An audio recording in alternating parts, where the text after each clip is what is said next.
Have you ever lain awake at night, haunted by memories you can't release? Have you ever felt weighed down by attachments, relationships, ambitions, regrets that cling to you like shadows? What if the freedom you seek is not found in holding on, but in letting go? Welcome back to the channel, dear friends. Today, we explore a profound and life-altering theme, the spiritual art of letting go. But not in the vague, motivational poster kind of way.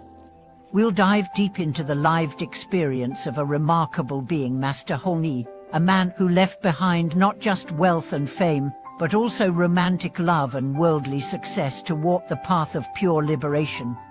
You see, letting go isn't about deprivation. It's not about having less, it's about being more. It's not about indifference, it's about deeper love. And no one embodied this paradox more completely than Master Hong Yi, once known as Li Shutung. Let's start at the beginning. Imagine being born into privilege, having access to the finest education, mastering the arts, gaining fame as a painter, musician, playwright. Li Shutung had it all. He was a celebrated cultural figure in early 20th century China, and yet, despite his accomplishments, something inside remained restless, unfulfilled. He had tasted worldly success and realized that it could not nourish the soul.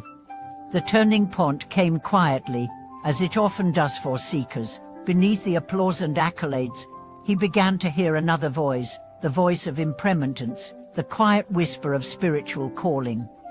And when it came time to choose between the life he knew and the life he felt compelled to follow, he didn't hesitate. He shaved his head. He donned a robe. He became Master Hong Yi. But don't misunderstand, his renunciation was not escape, it was transformation. He didn't walk away from the world because he hated it. He walked toward truth because he loved it more. He chose simplicity, not because he couldn't afford complexity, but because he saw that simplicity reveals clarity. He chose silence, not because he had nothing to say, but because he realized that noise hides truth. He chose solitude, not because he feared people, but because he wanted to understand them more deeply. And most importantly, he chose to let go, not because he lacked passion, but because he finally understood the prison of attachment. Let me share with you one of the most moving moments of his story.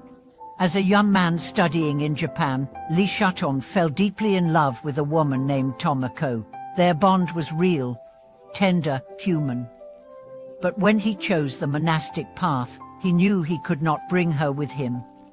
He wrote her a final letter, not cold, not evasive, but full of quiet sorrow and unwavering resolve. "I am no longer the man you knew," he wrote, "and my vow must now become my life." He was not rejecting her. He was transcending their story to embrace a love that included all beings. And herein lies the secret. Letting go is not loss. Letting go is return. Return to what is essential. Return to what is eternal. Return to the present, unburdened by past and future. Letting go does not mean you feel nothing. It means you stop being ruled by what you feel. Letting go does not mean you no longer care. It means you stop trying to control. Letting go does not mean forgetting. It means releasing the illusion that holding on will bring peace. Master Hong Yi's life was a meditation in motion.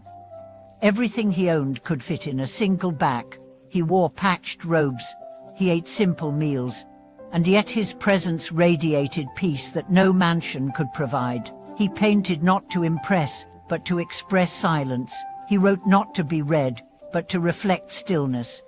And perhaps most astonishing of all, he never condemned the world he left. He taught his students to appreciate beauty, to honor culture, to live with gratitude even amidst decay.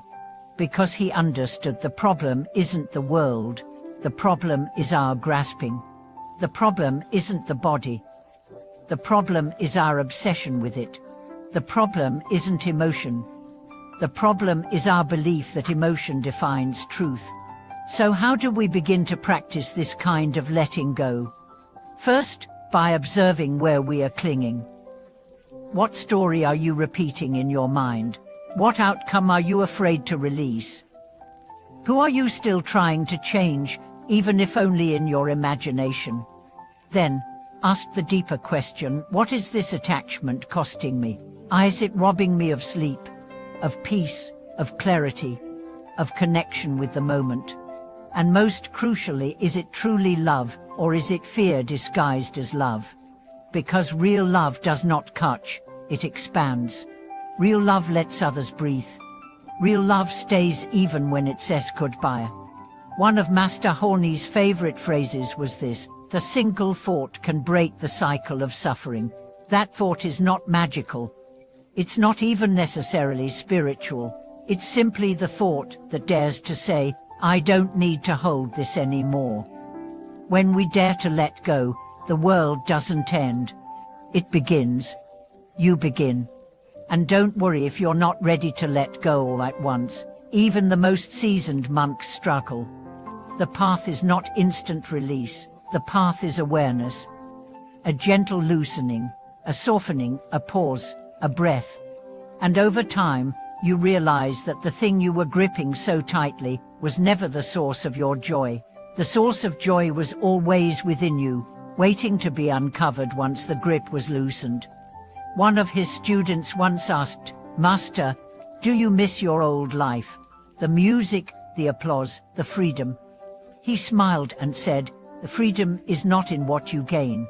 It is in what you can walk away from without fear. That's real liberation. And it's available to all of us, not when we retire, not when we escape, not when life gets easier, but now, in this moment, with this breath. So if you're carrying something heavy, resentment, a failed plan, a lost love, a fear of the future, ask yourself, gently, can I set this down? Not forever. Just for now. Just for one breath. And in that breath, you may discover something far more beautiful than control.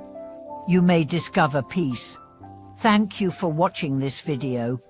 If this message touched you, I invite you to share your own journey of letting go. What are you learning to release? What freedom have you discovered in surrender? Your stories help build this community of seekers and sages alike. Don't forget to subscribe, leave a like, and click the bell so you don't miss the next story of awakening, of wisdom, of walking lighter in this world.